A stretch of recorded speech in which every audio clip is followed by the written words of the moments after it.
Good morning. Good morning. Thanks for being here on a Wednesday morning, bright and early. Let's see.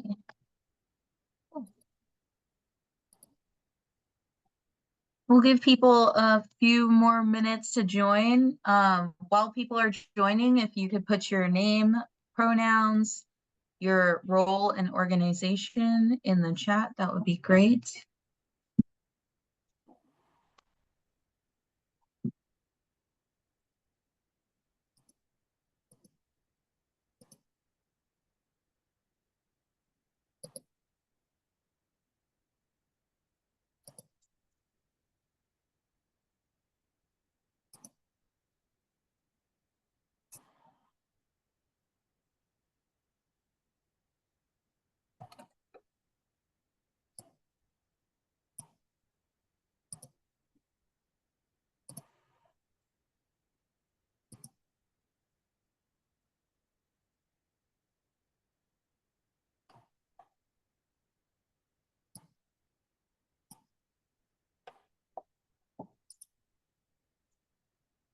We'll give it one more minute.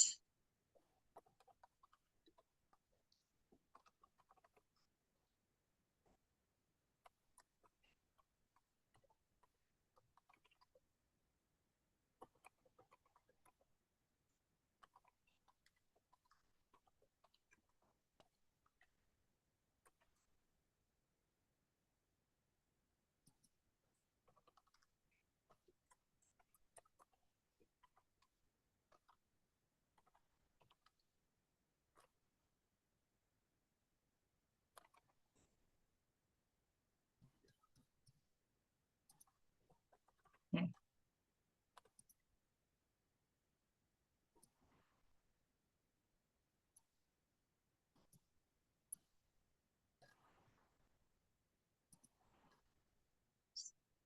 Okay, so my name is Charlie Voss. My pronouns are they, them. I chair here at HSSN. And typically we do like an icebreaker or a riddle.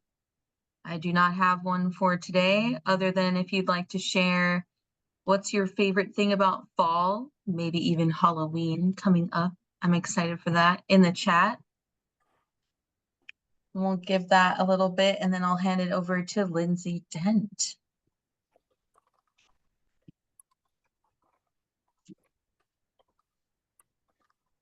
Fall leaves, yes. Nice. I love Super Bowl Sunday. I don't watch the season, but I watch the Super Bowl. Yes, spooky. Buddies.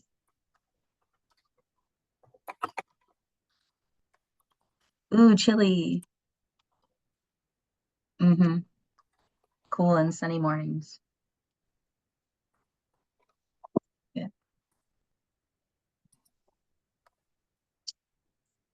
You guys are making me hungry.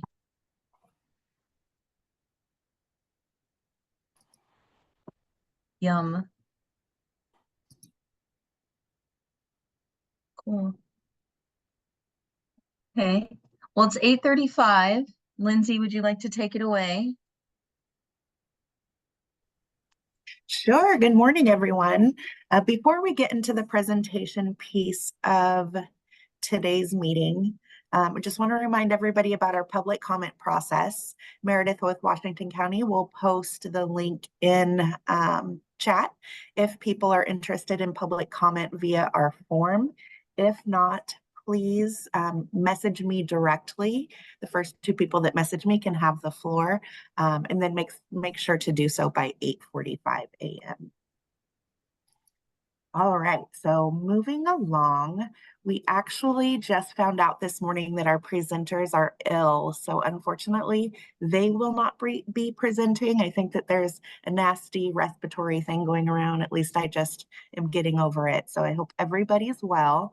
But we do have a great training from our HUD exchange that we are going to present in lieu of the Domestic Violence Awareness Month training.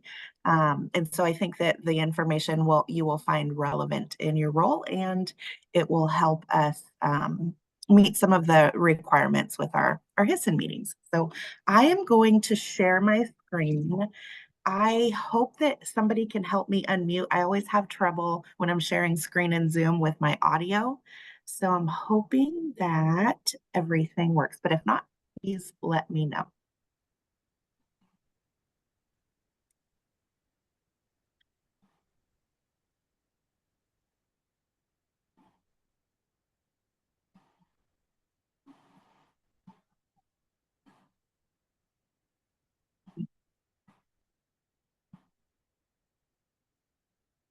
Can you hear it? I'm not hearing any sound. I can't, no, yeah.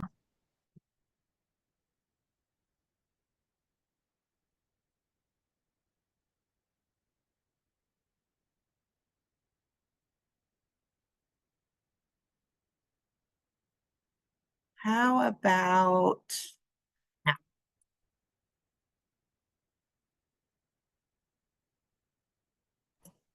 No, I'm not hearing anything.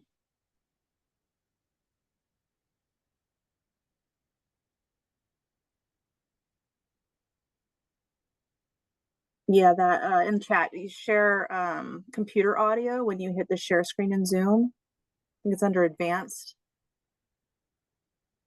Thank you, Amber.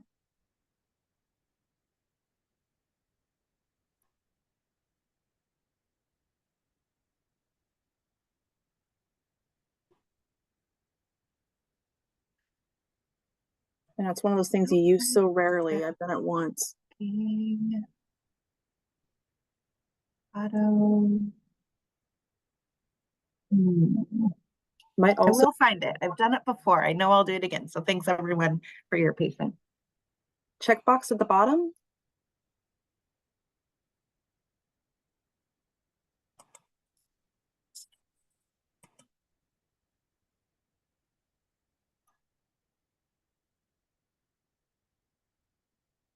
Hello. Okay, let's try this.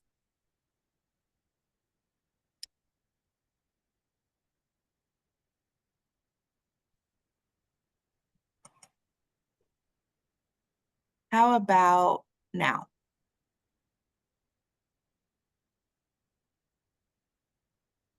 No.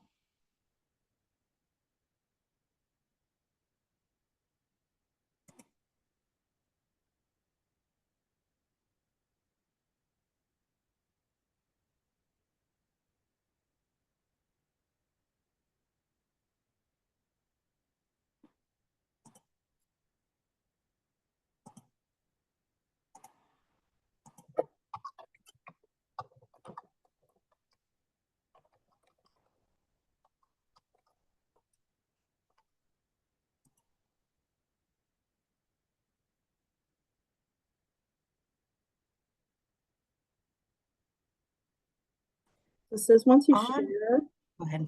bottom left-hand corner, there should be a share sound checkbox.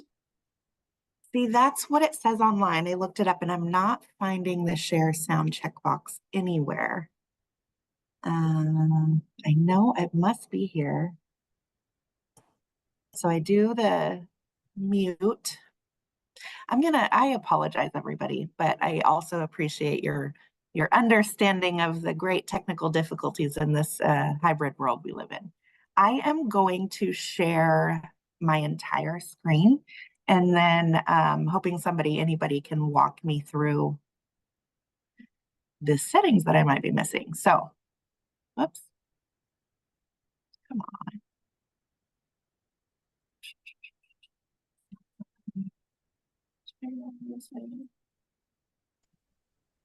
The setting that you're missing, you need to do before you share screen. So when you click the share screen button and it pops up on the bottom left-hand corner, there should be a checkbox that says share sound. So I'm not sharing my screen. My taskbar at the very bottom says mute. The microphone is first, and there's the caret, which doesn't say share sound, nor does Yes. any of the other options. Absolutely. Click on share screen first. So the green button. You know what? I think, yep, there you go. You got it. Thank you so much. We got it figured out. And we're doing great on time too. So it'll be all right. Thank you so much, Kim. victims were included in the first time in the Violence Against Women Act, which is a federal law that was initially passed in 1994 as part of a crime bill.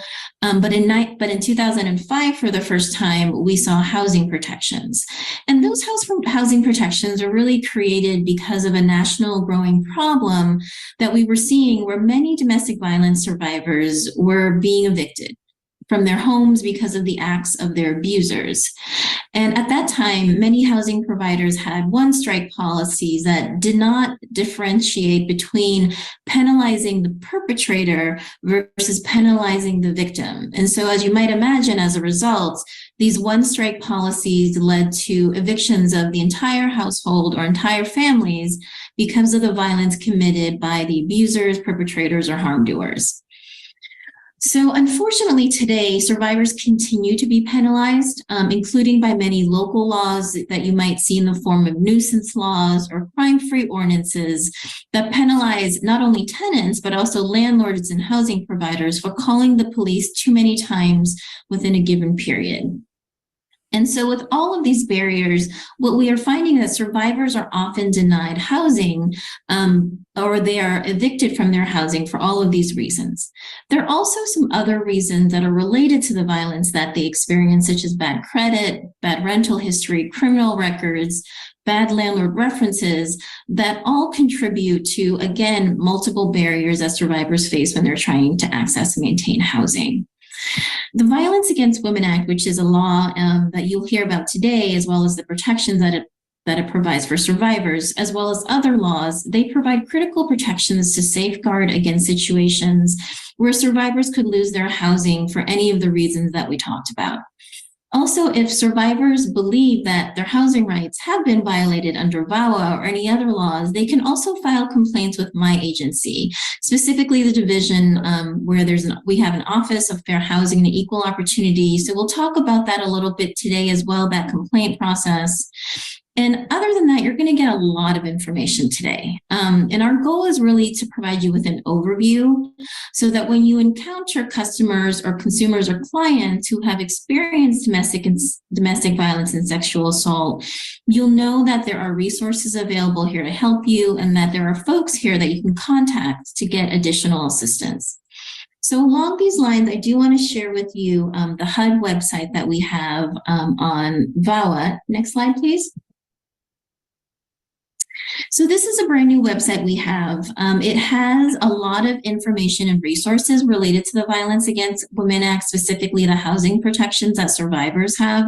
So you'll see there's an FAQ. We have trainings that are pre-recorded. There's also some fact sheets that could be helpful to you. So if, again, you think that you're working with a survivor who's experienced significant housing barriers, one of the first places I would start looking for more information would be this website. And then later on during this presentation, we're also going to be sharing contact information for your HUD offices in your area, the folks that you could call. And then I'm also providing my email address in case you all need it. Please know that we are here to support you. So please do reach out if you have any questions. So I'll turn it back to Taylor. Thank you, Carlo. So I'll cover our series introduction. As you all may know, this is the second webinar, a part of our Housing Services for Persons Impacted by Domestic Violence and Sexual Assault webinar series. And the goal of this series is to help you all understand the unique needs of those experiencing domestic violence, dating violence, sexual assault, and stalking, and to learn how to provide services in a trauma-informed way and remain sensitive to the range of experiences survivors may have. We're going to identify key housing referrals and resources that are available for survivors, and find federal and other resources that'll help survivors, including social services, legal services, and more. So if you haven't already, we encourage you all to check out our first session, which was how to identify persons impacted by domestic violence and sexual assault. Today's webinar, as you know, is Housing Protections for Persons Impacted by Domestic Violence and Sexual Assault. And we'll cover what VAWA housing protections are and who they apply to, some housing protections that VAWA gives survivors, and then some resources providers can provide to survivors as well. And as a part of our introduction section, we will ask you guys a question about yourselves. So we'll go ahead and start with our first Mentimeter question. If you guys want to join, I know that Claire has probably dropped that link into the chat a couple of times now. We'll get started here in just a second once everyone joins in. See, folks are joining. Okay, let's go ahead and get started. So as an introduction question, we're curious about what type of organization are you with?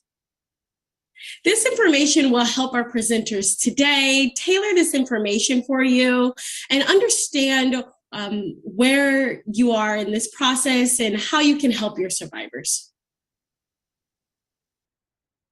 Okay, seems like we have a variety of folks here. We have housing counseling agencies, affordable housing providers, some homeless services providers, both non-victim services and victim services. And we have a couple other folks in there as well. So thank you for participating in that. And we will jump back to the slides. So I'm gonna bring Carlo back on to go over our introduction. Sure. Hi, everybody. Carlo Ng here again, Director on Gender-Based Violence Prevention at HUD. We can go forward to the next slide. So we'll start today with some goals. So part of what we'd like to do today is to provide you with an overview of the housing protections under VAWA, as well as who they apply to. And then we're going to talk about best practices to help consumers/clients, folks that you work with, access VAWA housing protections as well as other related protections. And we're also going to be providing tools and resources that housing counselors and housing providers can use to help consumers access VAWA protections. Next slide, please. Alrighty, so what is VAWA? We are going to use the shortened version of VAWA for reference because it's quite a bit to say the Violence Against Women Act every time, but just know when we say VAWA, we are referring to this federal law called the Violence Against Women Act. So very generally speaking, VAWA in part provides housing protections for survivors of domestic violence, sexual assault, dating violence, and stalking. Now, when you look at these four categories, I would not necessarily look at them as mutually exclusive, right? So for example, survivors of domestic violence can also experience sexual assault. And then also folks who are experiencing stalking may also be survivors of sexual assault and domestic violence. And of course, there are situations where they may be experiencing only one form of violence, right? Like for example, sexual assault, they could be experiencing, they may have been unfortunately sexually assaulted by a neighbor or a family member. And so there is no intimate partner violence involved necessarily. And all of those folks would be covered by the Violence Against Women Act. In terms of who has obligations under VAWA, they are folks who we called covered housing providers. And what I would just keep in mind in terms of that is they are basically entities or housing providers that receive some kind of subsidy or assistance from HUD such that folks are getting rental assistance. So typical entities are public housing authorities, right? Owners and landlords in the multifamily context that are getting housing assistance or housing subsidies. And there's also other folks, including folks that are getting funding through our SNAPS office, like the homeless assistance grants, continuums of care, their subgrantees, et cetera, et cetera. So there are a lot of folks, but I think for your frame of reference, just think if you're dealing with a consumer or a client who is working with, has some kind of rental assistance, they're receiving some kind of rental assistance from the federal government, then more likely than not, the Violence Against Women Act and its protections will apply to that survivor. There's a quick note here. Oh, sorry, could you go back? There's a quick note about CDBG. For that, just keep in mind that if you're working with the survivor, who is saying that they are either losing their housing or losing their assistance, or potentially losing their housing or assistance because they've called the police or called emergency assistance too many times within a given period, that essentially VAWA and other laws prohibit that kind of discrimination against them. So if they're saying that they have contacted the police too many times within a given period, and that's why they're facing an eviction, that is prohibited by various laws. The last bullet point here has to do with enforcement. There's a lot of information for you to refer here, but basically, if you're working with the survivor, you think that their VAWA rights may have been violated, there are recourses. I mentioned previously that you can file a complaint with our Fair Housing Division. That is certainly an option. This guidance here provides additional guidance around that enforcement authority. Next slide. Okay, so who do the housing protections apply to? So we mentioned the survivors of the 4 different forms of violence and abuse. Those individuals are covered. Now, survivors could be applicants for, or they could actually be living in a rental units that are receiving some kind of HUD assistance or HUD subsidy.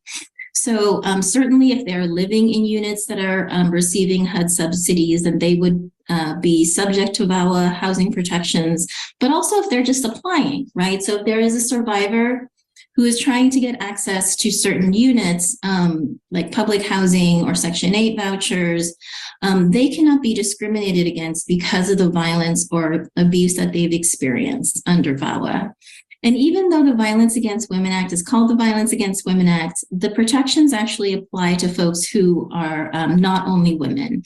So folks who identify as male, transgender, gender non-binary, it applies regardless of gender, gender identity, or sexual orientation. That's really, really important to keep in mind. There's also the ability for these housing protections to apply to other people. One good example that I keep in mind is a case that I worked on a long time ago that involved a mom whose daughter was a victim of domestic violence and had broken up with the boyfriend who was the perpetrator. And the mom and the daughter lived separately. The mom lived in one apartment unit, the daughter lived in another, and they lived not close together. But the boyfriend, the ex-boyfriend, was stalking the daughter. And so often when the mom and daughter would hang out together or be in the mom's unit, the boyfriend was often around causing trouble, doing all kinds of things that were causing harm. And so because of that, the mom actually was facing a potential eviction. And even though the mom was not technically the domestic violence survivor, she was affiliated with someone who was. And because of that association, the mom was facing an eviction that was basically prohibited by VAWA. So important to keep in mind that even folks who are associated with survivors could potentially have access to these rights and these protections. And that includes other folks like live-in aides who actually live in the household, guests who are in the unit, other folks as well. So just keep in mind that it's not always the person who's experiencing the direct violence or abuse that can access these protections. I mentioned briefly the right to report, or the ability for someone to call the police, have that right and not be penalized for calling the police. That is a really important right. That actually applies to everybody, regardless of whether or not someone is a survivor. So essentially anyone should be able to call the police if they are the victim or they're calling on behalf of someone else who needs help without facing any penalties in the housing context. Next slide, please.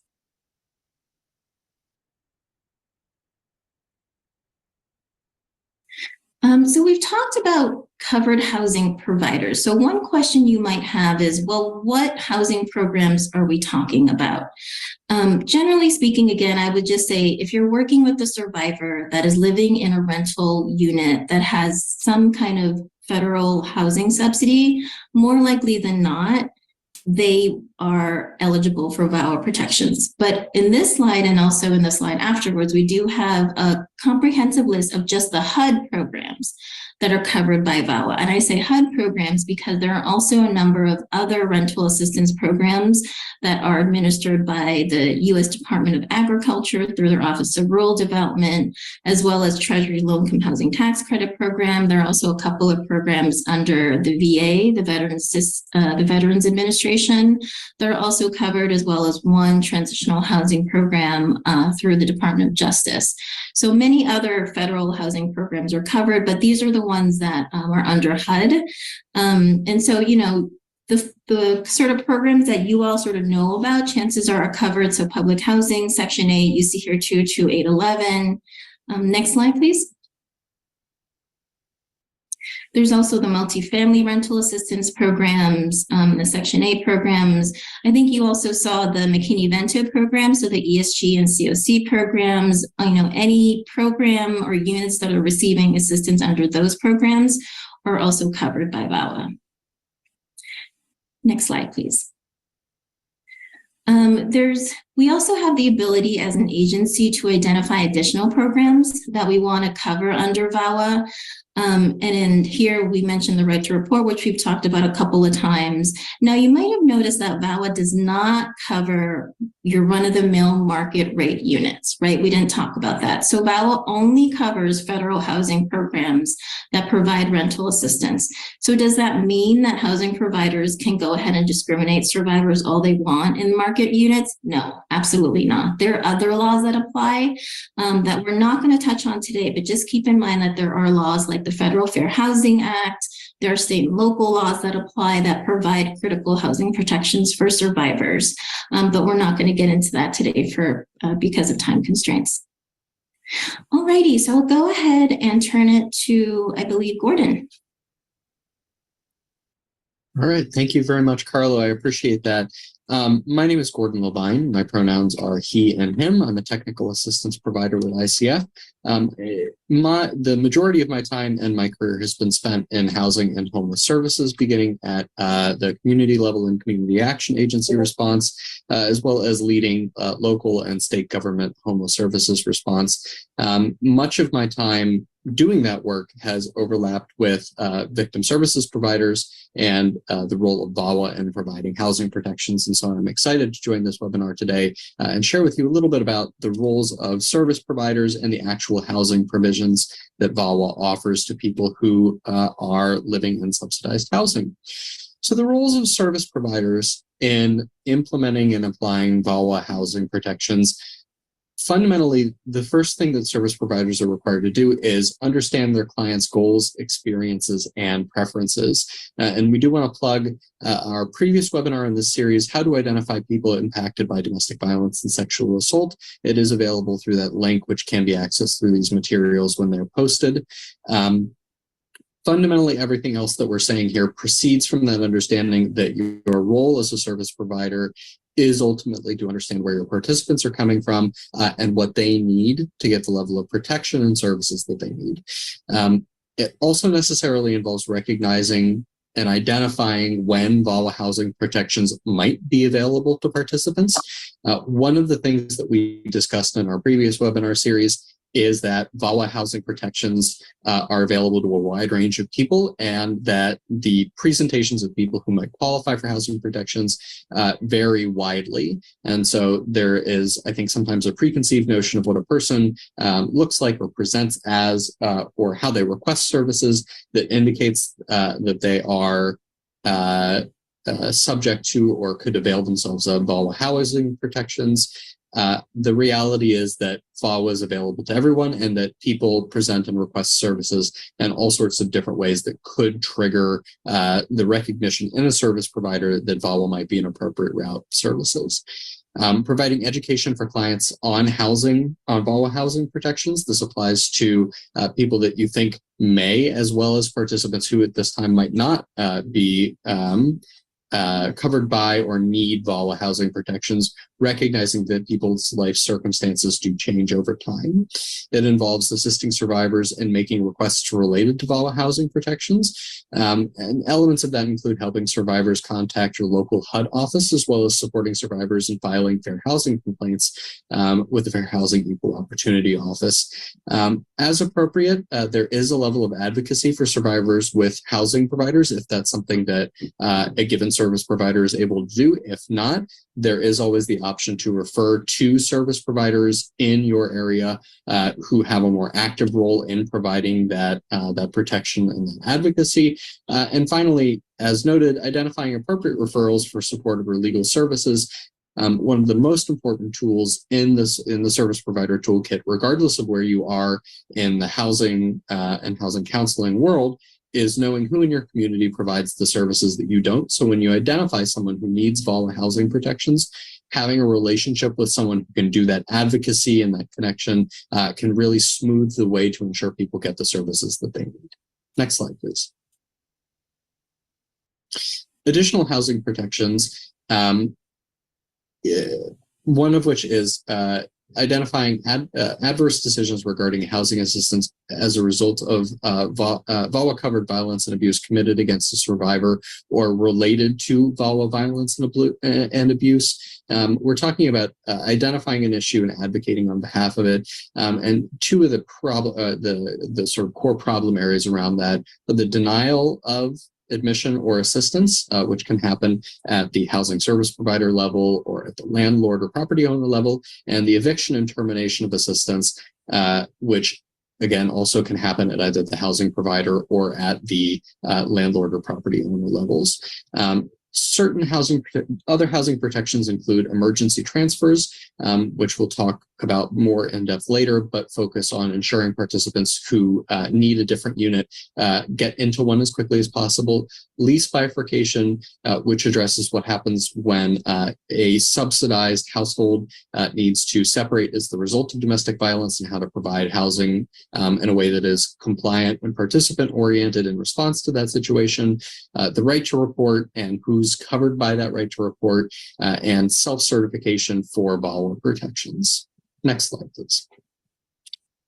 So as far as assistance, denial, and termination of eviction goes, we talk about this as a lump protection, but really what we're talking about is when an applicant for assistance or housing is denied assistance or housing on the basis of domestic violence, that either that they or are on the receiving end with or associated with, or eviction. So after service has begun, the termination and eviction of assistance as a result of same.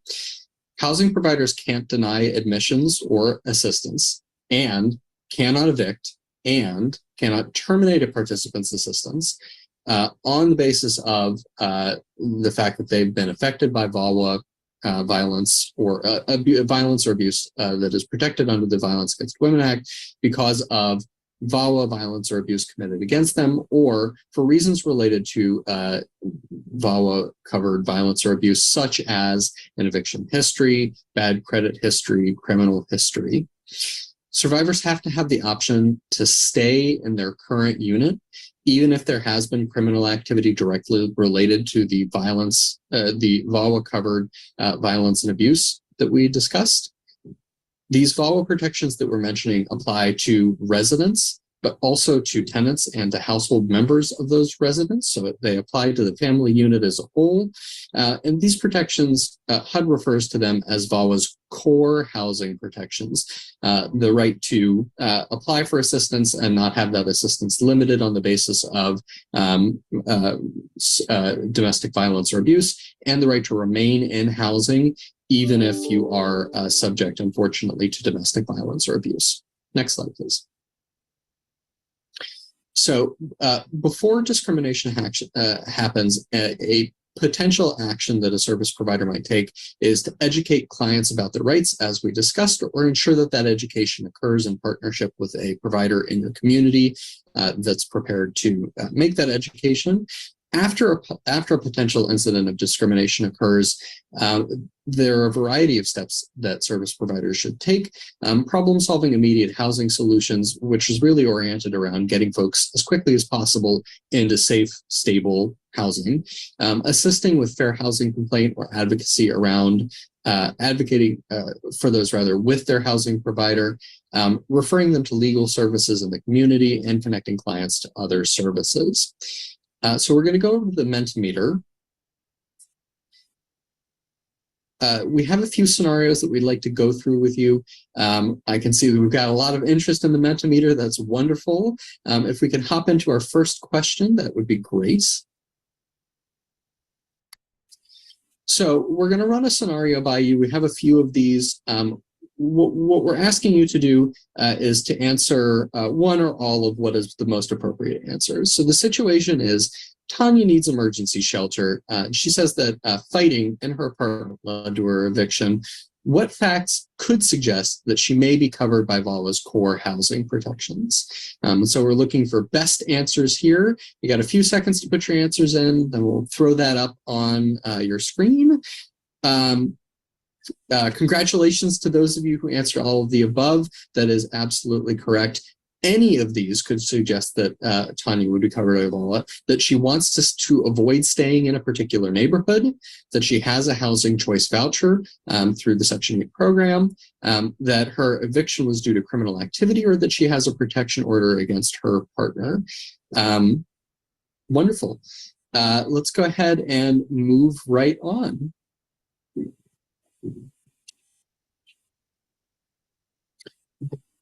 So emergency transfers, this is another one of those core VAWA housing protections. Emergency transfers are a way, again, of ensuring that participants who experience domestic violence are connected to safe housing after their subsidy has begun. Emergency transfers are available to households that are in a covered housing program. Those are programs that were on that list that Carlo discussed earlier. If the occupant expressly requests the transfer and either of the following is true, that they either A, believe a threat of imminent harm from further violence, believes a threat of further violence is imminent if they remain in the same unit, or B, if the sexual assault occurred on the premises of the subsidized unit during the 90 calendar day period preceding the date of their transfer request. One thing to emphasize here is emergency transfers are designed to establish participants in safe units. And so a safe unit is any unit that an occupant believes is safe, even if the housing provider has a different opinion. Fundamentally, participants, clients, people who are in subsidized housing, have the right to articulate what they believe is a safe unit. And when they've done so, their preference needs to be honored by the service provider. For folks who are in Section 8 housing choice who are in a unit that is subsidized by the housing choice voucher program, again, also called Section 8, the survivor must be able to move with continued assistance to a new unit with that subsidy continuing. Next slide, please. So possible actions related to emergency transfers. After a sexual assault or domestic violence incident, you can, again, educate clients about their rights and refer participants to victim advocates for safety planning. Safety planning is a sort of out of scope of what we're talking about for this webinar, but it's related to ensuring the participant is in a safe unit. If an emergency transfer is not being carried out, what service providers should be looking to do is to problem solve immediate housing solutions outside the scope of an emergency transfer, to assist the participant with a fair housing complaint, or to advocate with their housing provider, again, to refer them to legal services, to connect the clients to other services that may help them establish safe housing, including connecting them with victim services providers. And finally, survivors and advocates should contact their local HUD office or Carlo Ng at HUD headquarters for additional assistance. We're going to go back over to the Mentimeter. Taylor, if you'd like to read us in on that one. Yeah, thank you, Gordon. Let's move to the next question. So I see folks are in there. We'll just go ahead and get started. Okay. The next question is, what is considered safe housing? We have housing near your agency's office, housing the client believes is safe, and housing with the most up-to-date security system. I love this question, and I love how quickly people are answering this question. It makes me feel really confident that people are getting good answers in here. I agree. Okay, we got a couple more seconds on there. Yeah. That's wonderful. Well, I am gratified by how many folks were paying attention to the point that I lingered on earlier. Of course, the correct answer is safe housing is housing that the client believes is safe. Those other factors may be important to the client or they may not. Ultimately, the client is the one who dictates what is safe to them, and that must be honored by the housing provider. Thank you all. I'm going to go ahead and move back to our slideshow. So lease bifurcation, this is another one of those protections we talked about earlier. Bifurcating a lease means that a housing provider removes a household member from a lease in order to evict, remove, terminate occupancy rights, or terminate assistance to a household member who engages in criminal activity directly related to the VAWA-covered violence or abuse. Now, housing providers may choose whether to bifurcate a lease in accordance with federal, state, or local laws and the requirements of the covered housing program. And if the household member who was removed was the eligible housing program tenant, the household provider must give those who remain in the original unit a reasonable time, which is usually 90 days, to establish eligibility under the same program, under a different program, or to find other housing. The only thing that I'll add is that generally speaking, and again, this is coming from my homeless services background, the intent is as much as possible to ensure that housing continues for all parties, regardless of what their circumstances are in relation to the lease bifurcation, within reason for the housing provider. Next slide, please. So in response to lease bifurcation, service provider might, after a sexual assault or domestic violence incident, educate clients about their rights, a continuing theme, or refer to victim advocates for safety planning. Again, this is about ensuring that survivors of domestic violence are ultimately relocated into what they consider to be a safe housing unit.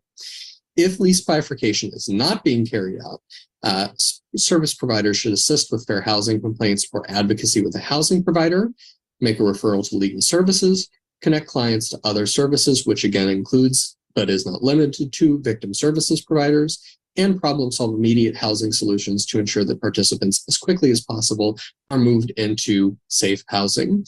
And I think we're going back over to the Mentimeter. Taylor, if you want to read us in there. Of course. Okay. So our next question is, you receive a referral for a client seeking new housing because of an assault in his assistant unit. What should your first step be? So we have direct him to a domestic violence shelter, advise him to seek an emergency transfer, instruct him to file a police report, or ask about his housing goals and outline options.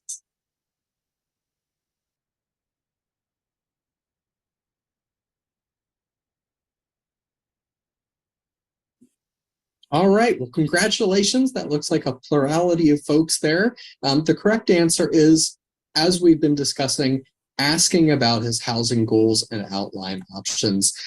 This again goes back to participant choice, that ultimately participants should be afforded the maximum amount of preference and input into what they consider to be safe housing, what their housing goals are, and should be able to self-direct through subsidized housing programs. The other answers are potentially correct, but all of them depend on what the individual participants' housing goals are. Not all participants need or want emergency shelter. A police report is not always something people want to make. It's not always appropriate. And finally, directing a participant to a domestic violence shelter is not always possible or what a person wants. The foundational first action is always to be informed by what the participant is looking for in terms of housing goals and providing them the options available. I think we're going back to slides. We might have a couple more questions, Gordon, so we'll stay here for just a second. No worries. Wonderful. Thank you, Taylor. I appreciate that. Okay. Our next question is Ty's abusive partner was evicted from their covered housing due to domestic violence, and Ty doesn't know if she can stay. What options would you suggest?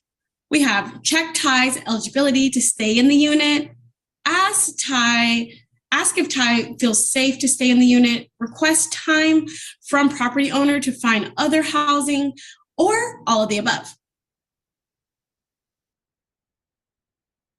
See lots of folks answering. I love it. That's like 60 more people who answered this question than the last one. I love how into it people are. Very good. The answer is, of course, all of the above. These are all options that you might suggest. Checking eligibility to stay in the unit, asking if the participant feels safe staying in the unit, and requesting time from the property owner to find other housing. And I do want to linger just a moment on requesting time from the property owner. When we talk about survivor services, we often focus, and rightly so, on the strengths and needs within the participant's life. What are their support networks? What are their capacities? What can they leverage in their own lives to achieve safe housing? And what can we do for them? But we often overlook that if we ask as service providers, there is often the capacity to negotiate with the other players in the participant's housing circumstance, including property owners, to create an opportunity space for safe housing to be achieved. So I think that's really acute to highlight as part of this question, that that's something that we can do that as housing providers, we don't always remember is in our toolkit. Okay, we have one last one here. This question is, as a provider assisting survivors, not as a property manager, how would you prioritize your responsibilities? So this is a ranking question. You're going to prioritize them from 1, 2, and 3. So we have understanding survivors' experience, educating the survivors on their options, and determining whether survivors qualify for protections. So we're going to rank those in priority order. Give folks a couple more seconds to put in their answers here.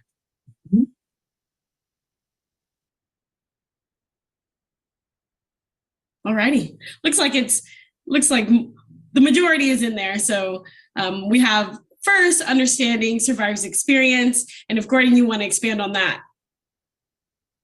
Yes, that's absolutely correct. That understanding survivors' experience is absolutely at the top of your priority list. And it's not so much about developing deep empathy necessarily for participants. That can be part of your process, but it's not necessarily there. The important thing, or the important element of that, is trying to understand what survivors need. And it's not so much, again, about your own emotional response as it is about active listening, prompting people to provide the information that they need to give you to help you navigate them to their best solution, and networking what they're providing you with the possibility space in your community in terms of options available to you within your agency and options available in referring agencies. Educating survivors about their options, and that's really the other side of understanding the survivor's experience. Once you understand what survivors are looking for, that's when you get into providing them with a possibility space to operate within, so they can understand what is available to them and self-guide through their own housing choices. And then finally, once you've determined what a participant wants and what's available to them, you can ultimately determine a course of action, and that's the point at which you start negotiating things like qualifying for protections and qualifying for project eligibility and so on, because those are really downstream from figuring out what a person needs and wants and what could potentially be open to them. Sounds good. Thank you, Gordon. I think we'll head back over to the slides. Thank you, Taylor. I appreciate it.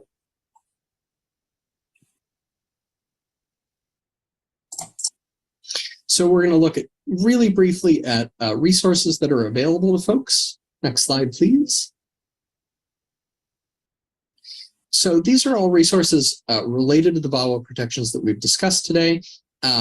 and they range from information about the FEHO complaint investigation process and filing a complaint through HUD.gov to educational resources around the Violence Against Women Act, on understanding survivors' experiences and the legal protections available to survivors, education around the right to report and around the core housing protections under HUD's McKinney-Vento programs, which are for people experiencing homelessness. And finally, the HUD memo around accessing claims of housing discrimination around VAWA. All of them are important, and these links, again, will be available when the materials are distributed after this presentation, which I believe takes us toward our Q&A. I'm going to go ahead and hand it to Claire to take us into that. Thanks, Gordon and Taylor. So you all have been putting a lot of great questions into our Q&A here, and I'd like to invite Carlo back on as well to help answer some of them.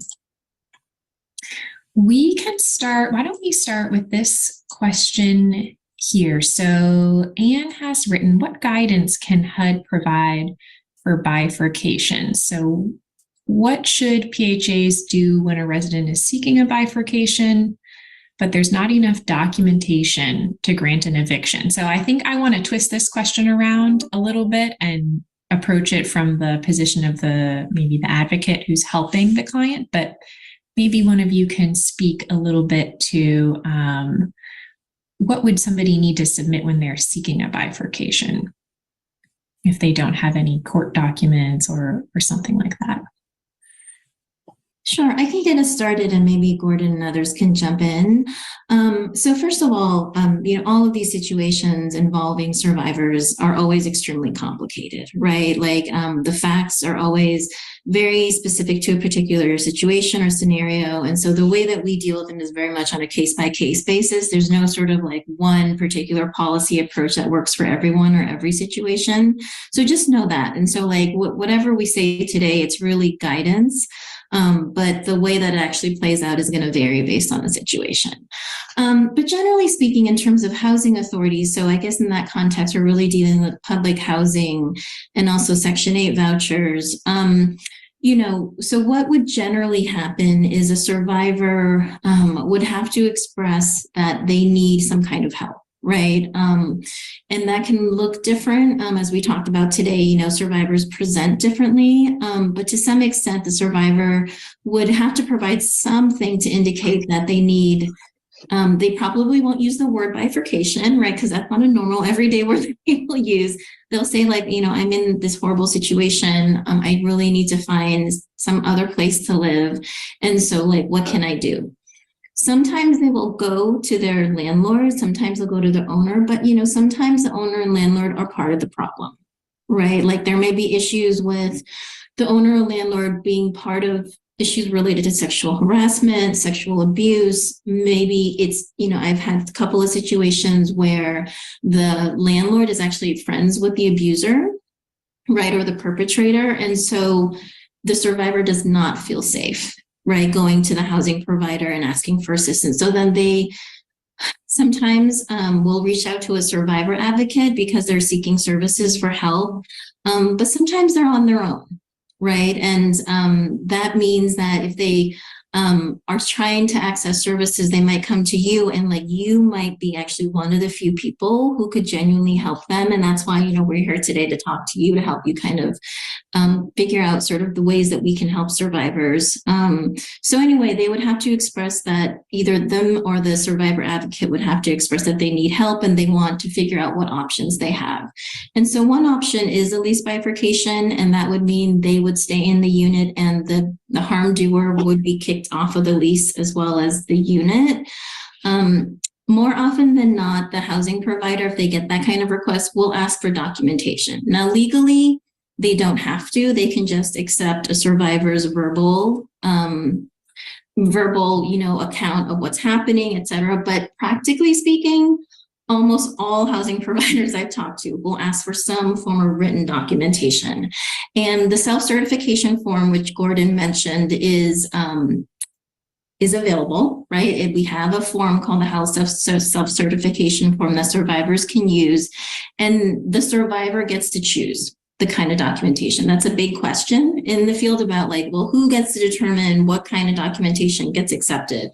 The survivor does. We've made that very clear as an agency that survivors get to choose. And so if they choose that that self-certification form is what is safest for them, then that is the form that the housing provider has to accept.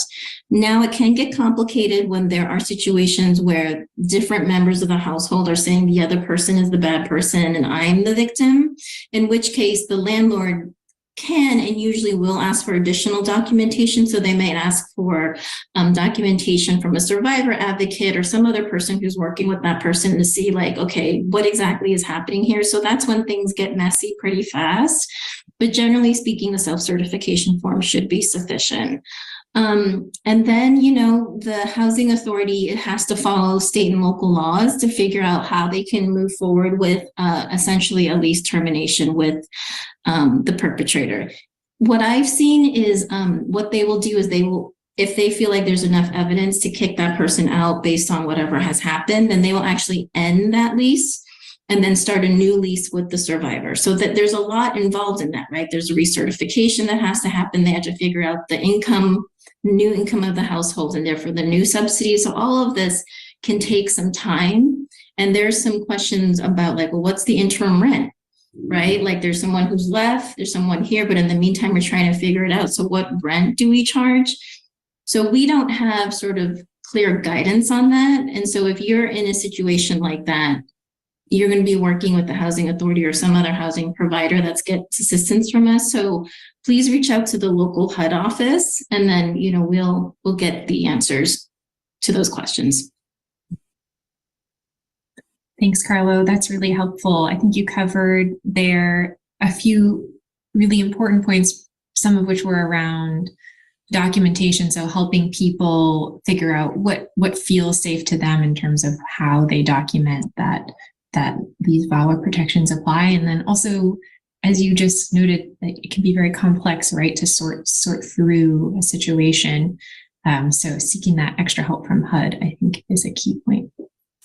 Maybe along the same lines, on the same topic, of course, we saw a number of questions in here asking about, okay, so we have these VAWA housing protections that apply to these HUD covered programs, but what if I'm helping somebody who has a private landlord or is not in one of those programs? Can you clarify just once again what would happen in that situation? What types of protections might apply?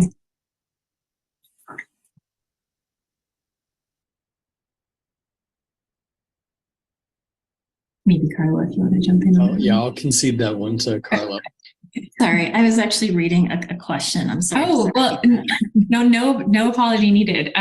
So the question was basically just to clarify once again, the distinction between HUD covered housing programs and programs that were not on that list that we showed on the slide. So what protections might be available to folks who don't live in HUD housing, essentially? Sure. So taking a step back, I mean, you know, we did this webinar really focused on the HUD programs because you all generally deal more with the HUD programs.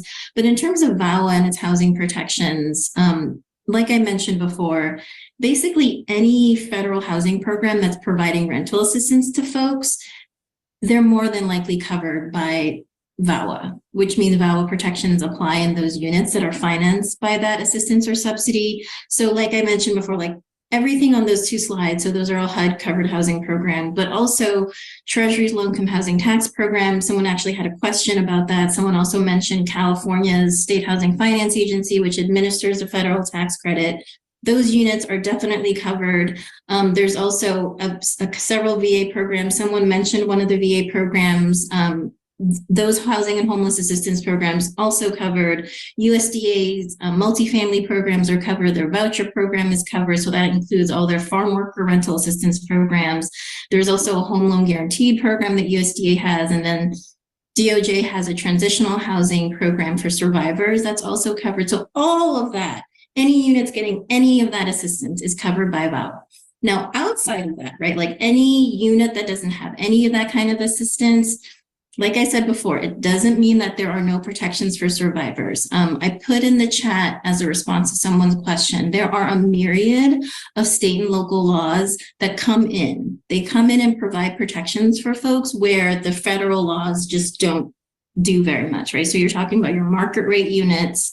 There's also units that are not that are covered by state and local assistance, right? So not market, but the assistance is coming from somewhere else other than the federal government. Those are also protected by state and local laws. The Fair Housing Act applies across the board, regardless of whether or not the unit is subsidized at all. So all of those provide anti-discrimination protections. State and local laws provide early lease terminations, lock changes. I can go on and on, but like I did provide a resource that is created by the National Housing Law Project. It's a little dated, it's from 2020, but that is an excellent starting point if you're wondering, hey, I'm in Alaska. Do we have like special housing protections for survivors beyond what I heard today about VAWA? I would go to that resource to take a look. Thank you. Thank you for that. Another question we have here that I wanted to uplift was somebody asked whether people who are undocumented are eligible for VAWA protections. And I think it was answered in writing, but maybe we can just answer again verbally here. The answer is yes. So VAWA protections apply regardless of what someone's immigration status is. And there's some confusion about that because so you get VAWA protections, right? So someone cannot discriminate against you because you've experienced a form of violence that's covered by VAWA. However, if you are applying, for example, for an emergency transfer and you're trying to get into a unit that is covered by a program that has specific eligibility requirements, while you can be eligible for the transfer, you also have to be eligible for the program that you're trying to get into. So VAWA doesn't help you bypass eligibility requirements for the program. So as many folks here know, like programs like public housing, Section 8 vouchers, they have very, very specific eligibility requirements around income, immigration status. So if you or someone in your family is not qualified based on, say, immigration status, but maybe others are, then you'll get prorated assistance, or you might not be eligible at all. So there's a difference between like VAWA protections and eligibility for those protections versus eligibility for the actual program or housing assistance you're seeking. Thank you. That's helpful. And I think that also goes to another question that I saw. Somebody was more of a comment noting that Section 8 doesn't help with security deposits. So, you know, if you're doing an emergency transfer and you find another unit, would Section 8 pay for that deposit? And I think we would have a similar answer, right? Which is that the program isn't giving an extra benefit. It's just, you know, working within those confines to provide the protections that we outlined today. Yeah, it's very case by case, and I do want to hand it to Gordon because Gordon has done some really amazing groundbreaking work in Louisiana around really getting access and resources to survivors, in part because COC funds are way more flexible. And so, Gordon, if you wouldn't mind talking about how COC funds, and maybe explain what COCs are, can help survivors in ways that maybe people don't think about. Sure. So I appreciate that, Carlo, and those are really kind words. I think a lot of folks in Louisiana have worked very hard on it, so I'd hate to take credit for all of that. The Continuum of Care program is the single largest competitive grant in the federal government. It is HUD's large program for serving people who are experiencing or at imminent risk or at risk of homelessness, which includes people who are fleeing or attempting to flee domestic violence. And so that's important both because the COC program serves people who are fleeing domestic violence, which is the folks we're talking about here today, but also because it's a part of the way you can attempt to answer through the Continuum of Care program or COC program, but also through the Emergency Solutions Grant program or ESG, which includes a significant allocation under the CARES Act for ESG. It's part of how you answer, what do we do about these one-time expenses that our jurisdiction might not cover under our PHAs. And so if you're in a situation where you're not entirely sure how you're going to deal with this one expense around security deposits or XYZ, and you have someone who is fleeing domestic violence, or attempting to flee domestic violence, they may well qualify for services under either the COC program or the ESG program, both of which can do things like provide security deposits, as well as other flexible assistance, such as assisting with emergency transfers, either within or outside the jurisdiction, equipping people with necessary and basic needs, depending on their current living situations, getting folks into emergency shelter that's either designated for people fleeing domestic violence or general emergency shelter, and so on and so on. And so what I would encourage you to do is, if you're in a situation where you feel constrained by the local regulations around who can provide what level of assistance, COC and ESG funds are flexible, and connecting with your local COC and ESG provider is a great way to get those needs met. And the easiest way to connect with them is probably to talk to any of your local housing providers for any of your other programs, as they're going to know who your local COC and ESG contacts are. That's great. Thank you, Gordon, for those resources. So I think we're just at about time. So I just want to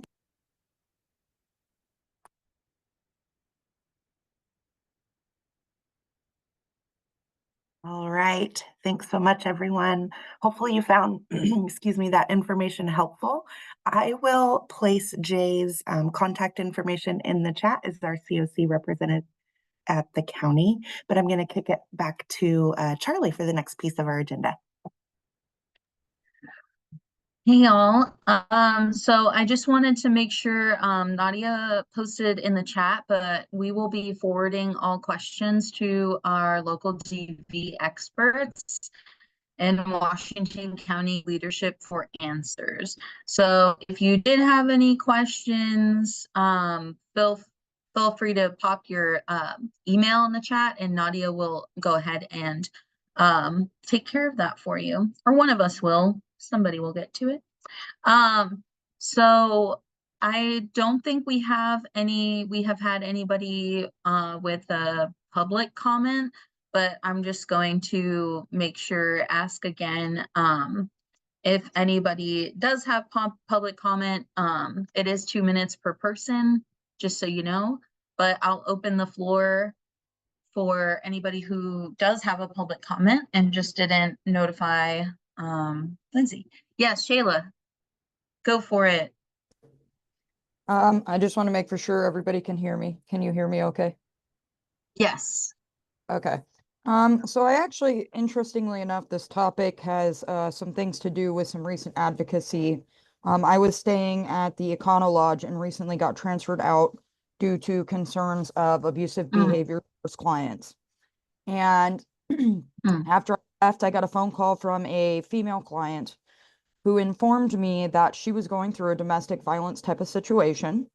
The other individual there had filed a restraining order. It was denied, but they came back to basically get rid of her. They were retaliating against her. I actually went through, tried calling Catherine Gallion, sending in grievances. I helped her fill out a grievance, like as an advocate role. She said she never got any calls back. And basically she just stayed in this really like messed up kind of abusive situation there for a while. And facing severe retaliation.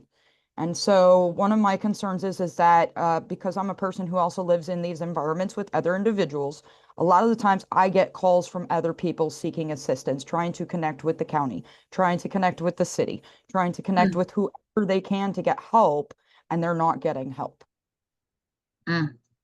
Okay. Yeah.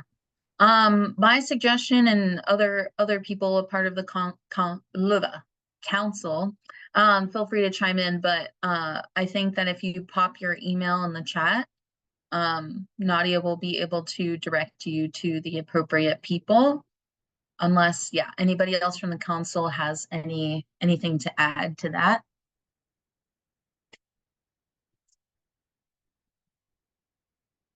Okay. Cool. Yeah, so just Shayla, thank you for bringing that to us, and go ahead and pop your email in the chat, and Nadia will follow up with the appropriate contact information. Yeah, I'm sorry you experienced that. It's not okay. So anybody else have a public comment to make, I'll give you like 30 seconds.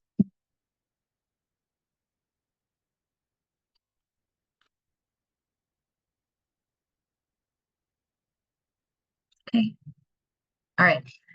We're going to move on to general business. Nadia is going to talk about the Solution Council update and also lived experience subcommittee. Nadia, whenever you're ready. Hi all. Thank you, Charlie. So a few updates. We have a special session of the Solutions Council meeting that's going to happen on October 11th at 10 a.m. to 11 a.m.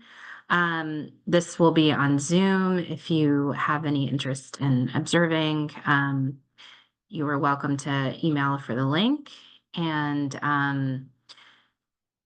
is Kim still here? Kim Marshall. I'm here. Okay. I wanted to give you the opportunity if you want to comment at all about the special session that's coming up. Sure. We are just holding a special session. An agenda item was brought to our last Solutions Council meeting, and just because of time constraints, we didn't fully get to engage in the conversation that we really felt we needed to. And so we've added an extra meeting to the to October, happening, like Nadia said, on October 11th at 10 a.m. These are open to the public. The agenda item is just around SHS budget adjustments, potentially cuts. And so the Solutions Council is just making sure that we fully understand the confinements that SHS is going through, and then just giving our feedback and input into looking forward to next year's budgets and the system overall over the next few years. So anyone is welcome to join us, and we look forward to it. Thank you. You, Kim. And then the regular session will be October 17th at 2 p.m. This one is usually a hybrid meeting, and it meets in the Department of Housing, but also on Zoom. And again, if you would like the link, it is open to the public, and we do usually post the recordings of the meetings and the minutes, or the material, sorry, on our website, which maybe Meredith, you could share the link there. And then in regards to any of the subcommittees from the Solutions Council, tomorrow, sorry, I'm just looking at my calendar. Tomorrow we are actually having the Equitable Procurement Subcommittee meet to go over the rankings for the HUD-NOFO applicants that information went out earlier on the HSSN listserv. So at this time, they're going to start reviewing those applications. And lived experience is also going to be meeting on October 15th. Oh, sorry, on October 22nd. And this is going to be an in-person at 1 p.m. Again, in the Department of Housing. Lived experience, even though it is a public meeting, we don't typically, for the sake of the privacy of the folks who are in the subcommittee, we don't record the meetings. So we will post minutes afterwards. And if there are people that are interested in joining the lived experience committee, we're looking for people who have experience with homelessness, preferably in the last 7 years, and in Washington County. This particular meeting will be around the coordinated entry and that experience. If you have any questions about that, or if you know someone who might be interested in joining, please email me. I can put my email in the chat. And then I think that covers all of those updates for now.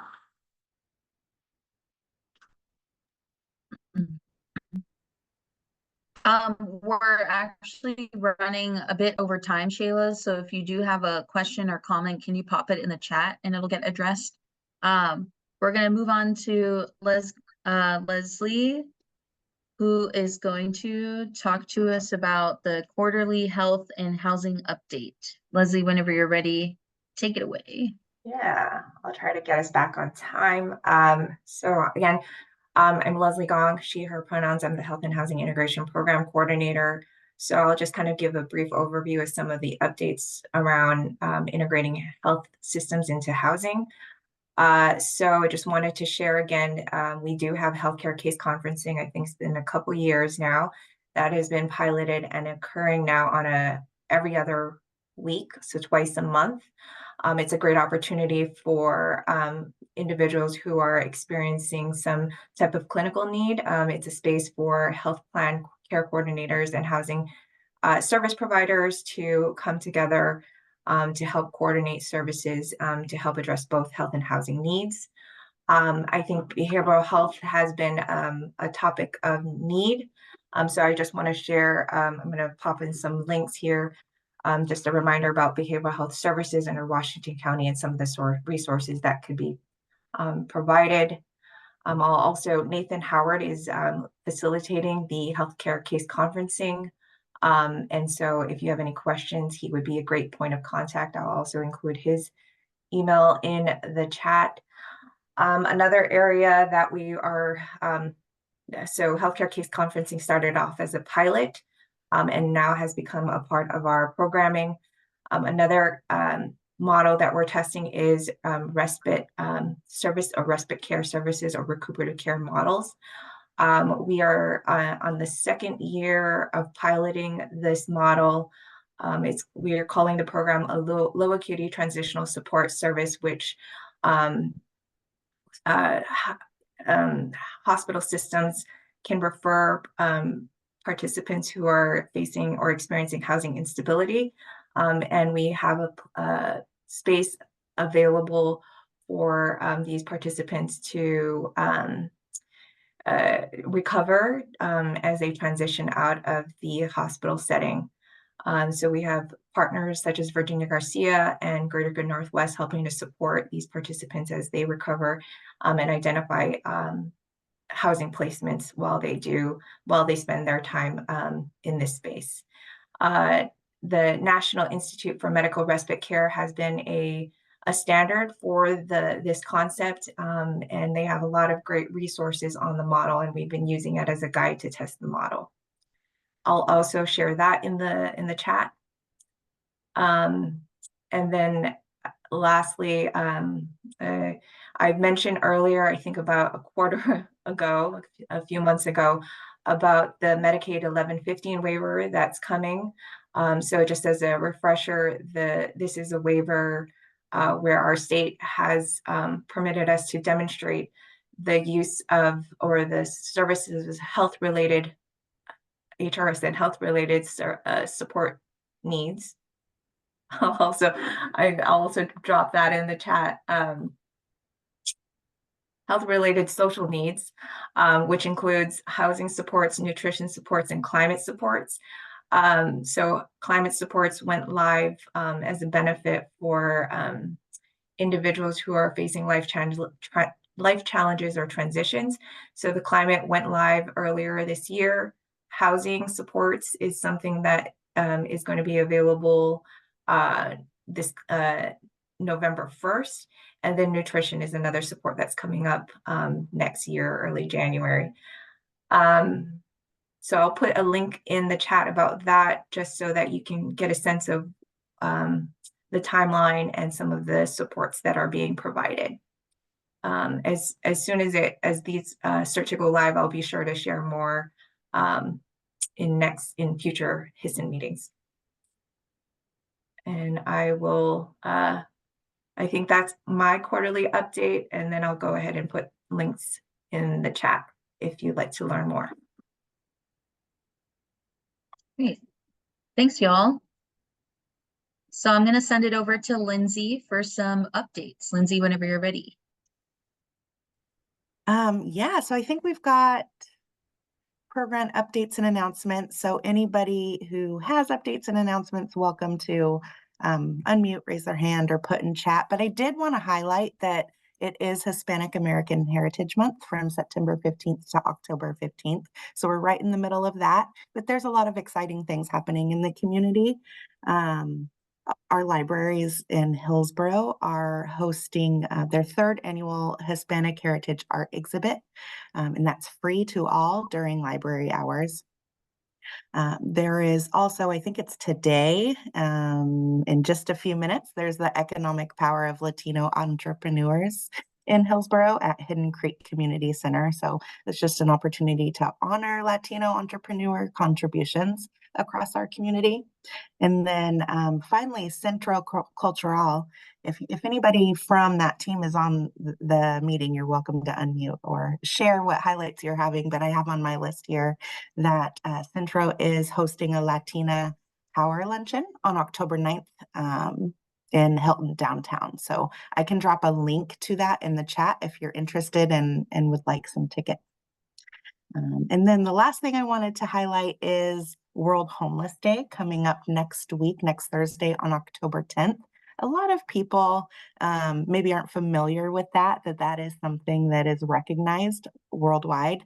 In fact, this is the 15th year of World Homeless Day, and it's celebrated or honored in over 100 countries across the globe. And it essentially just is an opportunity to highlight the good works and successes of communities, and then also an opportunity to reflect and advocate. So those are my updates. I also wanted to mention that next Wednesday from 11 to 12:30 in the Public Services Building is our monthly learning community. And we're going to be joined by some of our behavioral health team with Washington County to dive into harm reduction and assertive engagement, and really how to support participants who may be resistant to treatment and suffer with substance use disorder. So that was a lot of information and a little bit of time. If anybody else has either questions or announcements, please feel free.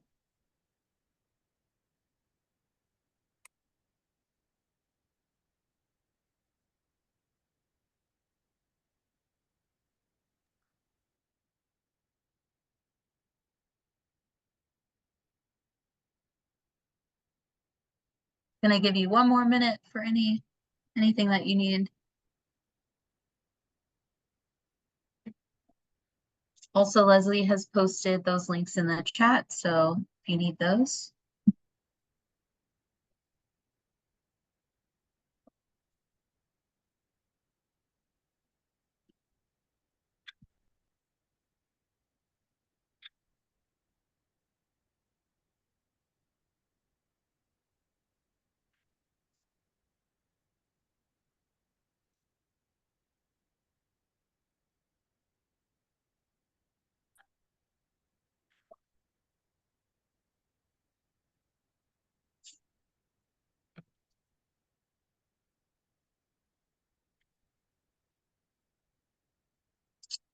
Okay, well, we're 6 minutes ahead of time. If nobody has anything else, I think that we can go ahead and adjourn the meeting. So, cool. Thank you all for coming. Yeah, hopefully you found these resources useful, and we'll see you again next month. Thanks, everybody.